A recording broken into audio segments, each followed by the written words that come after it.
ana ta cece kuce akan yarjejeniya da gwamnatin tarayya ta sa hannu.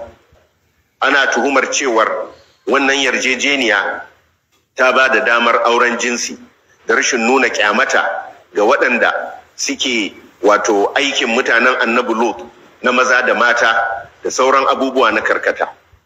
To gwamnatin tarayya, ministoci biyu sun fito sun yi bayani cewa yarjejeniyar bata hada yarda da yin wannan ba a bisa da'awarsu, bayan mun san cewar a lokacin shugaban kasa wanda ba musulmi ba Jonathan, an yi doka wanda ya sa hannu a kai wadda ta haramta auren jinsi a wannan kasa.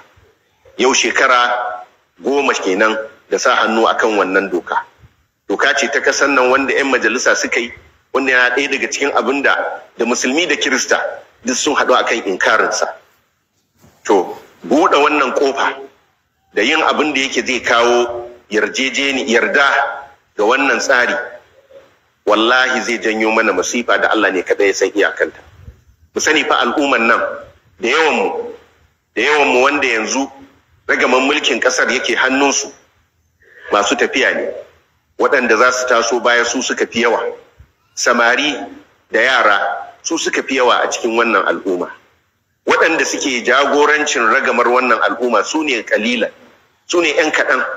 Me suke so? Suna so su bar ma wannan al'umma hali ne na masifa da fitina, ba sa tunanin 'ya'yansu da jikokinsu.